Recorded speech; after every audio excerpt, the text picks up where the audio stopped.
Hi guys, welcome to my channel. आज इस video में हम बात करेंगे प्रेगनेंसी टेस्ट के बारे में बात करेंगे। लड़कियों को प्रेगनेंसी टेस्ट कब करना चाहिए, जब किसी लड़की की साइकिल मिस हो जाती है तो मिस होने के कितने दिन के बाद उसे प्रेगनेंसी टेस्ट करना चाहिए और प्रेगनेंसी टेस्ट कितने प्रकार के होते हैं। आज मैं इसी के बारे में आपको बताऊंगा, ये वीडियो आप पूरा देखना। सबसे पहले हम बात करेंगे जो नॉर्मल साइकिल्स होती है लड़कियों की, ये होती है 28 दिन की। इसमें 6 से 7 दिन तक नॉर्मल ब्लीडिंग होती है, एक नॉर्मल कंडीशन होती है लड़कियों के अंदर। उसके बाद में 8 से 10 दिन तक यानी 3 या 4 दिन तक जो लड़कियों की बॉडी होती है उनके अंदर हार्मोन बनना स्टार्ट हो जाते हैं। ये हार्मोन बहुत इंपॉर्टेंट होते हैं साइकिल या ओव्यूलेशन के लिए। और 11 से और 17 के दिन, मतलब 11 दिन से और 17 वाले दिन होते हैं जिसके बीच में 4-5 दिन होते हैं, इसमें लड़की का ओव्यूलेशन स्टार्ट हो जाता है। जब भी किसी लड़की का ओव्यूलेशन स्टार्ट होता है तो 72 घंटे पहले उसकी बॉडी का टेम्परेचर बढ़ना स्टार्ट हो जाता है। उसके साथ उसे मिड साइकिल पेन होना स्टार्ट हो जाता है, यानी राइट ओवरी की तरफ पेन होना स्टार्ट हो जाता है और लेफ्ट ओवरी की तरफ पेन होना स्टार्ट हो जाता है। उसके बाद में जो ये साइकिल्स होती है जो 3 या 4 दिन होते हैं, इसमें यदि कोई लड़की अपने पार्टनर से मीटअप कर लेती है तो लड़की प्रेग्नेंट हो जाती है, कन्फर्म प्रेग्नेंट हो जाती है। अब आपका सवाल होगा, यदि लड़की ने मीटअप कर लिया और मीटअप करने के बाद ओव्यूलेशन टाइम चल रहा था उसमें मीटअप कर लिया और 3-4 दिन के बाद वापस से लड़की प्रेगनेंसी टेस्ट करती है, यूरिन टेस्ट करती है, जो किट आती है यूरिन प्रेगनेंसी टेस्ट करने की, उसकी सहायता से टेस्ट करती है तो ये रिपोर्ट नेगेटिव निकलती है। ऐसा क्यों होता है? क्या होता है कि लड़की जब अपने पार्टनर से उस टाइम में मीटअप कर लेती है और 3-4 दिन के बाद जब ये टेस्ट करती है तो रिपोर्ट नेगेटिव आएगी, क्योंकि जो अंडा और स्पर्म दोनों मिल गए थे तो उन्हें थोड़ा बढ़ने के लिए टाइम चाहिए।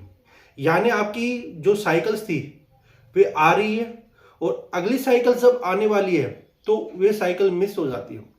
यानी आपकी नेक्स्ट मंथ जो साइकिल आएगी यदि वे मिस हो जाती है उसके 7वें या 8वें दिन बाद आपको यूरिन टेस्ट करना। यूरिन जो किट आती है 75 या 70 रुपए की मिल जाएगी आपको। उसके अंदर आपका जो यूरिन है ना, सुबह उठने के बाद जो पहली ड्रॉप यूरिन की 2 या 3 बूंदे उसके अंदर डालनी है। क्या होता है कि एचसीजी हार्मोन सबसे ज्यादा उस लड़की की बॉडी के अंदर होता है। जब कोई लड़की प्रेग्नेंट हो जाती है ना, उसकी बॉडी के अंदर ये हार्मोन सबसे ज्यादा पाया जाता है और सुबह के टाइम ये सबसे ज्यादा पीक पे होता है। तो उस कंडीशन में क्या होता है कि आपकी जो लाइन है ना, इन्हें आने में 2 या 3 मिनट का समय लगता है। अब हम बात करेंगे, मान लो कोई लड़की प्रेग्नेंट है और उसकी जो पिंक लाइन है जो एकदम हल्की आ रही है, जैसे जैसे प्रेगनेंसी बढ़ती है ना वैसे वैसे हार्मोन का लेवल भी लड़कियों की बॉडी के अंदर बढ़ना स्टार्ट हो जाता है।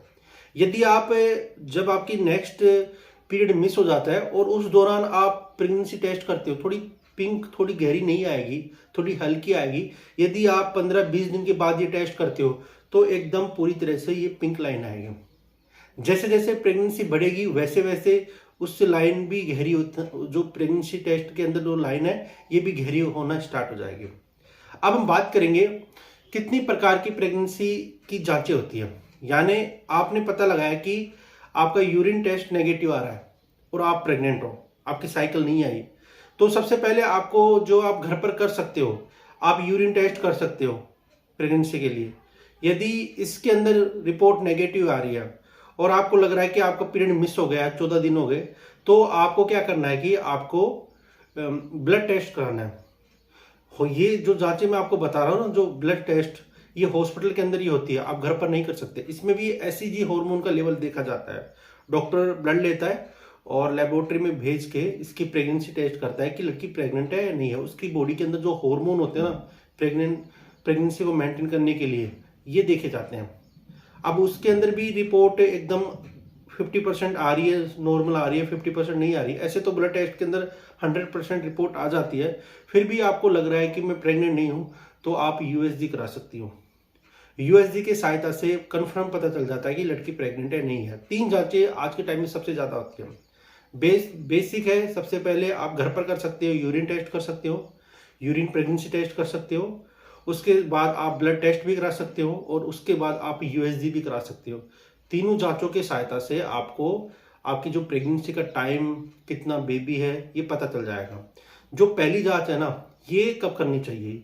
जो यूरिन की जांच हमें कब करनी चाहिए, ये करनी चाहिए जैसे आपका पीरियड स्टार्ट हुआ जनवरी में, आपने अपने पार्टनर से मीटअप कर लिया 15 जनवरी के आसपास, तो आपको जो जांचें है ना, आपको 15-20 फरवरी के बाद नहीं करनी, जनवरी में नहीं करनी। जैसे आपने 15 जनवरी को मीटअप किया, आप 25 जनवरी को आप टेस्ट कर रहे हो, रिपोर्ट किट के द्वारा यूरिन टेस्ट कर रहे हो, तो उसमें आपका नेगेटिव आएगा।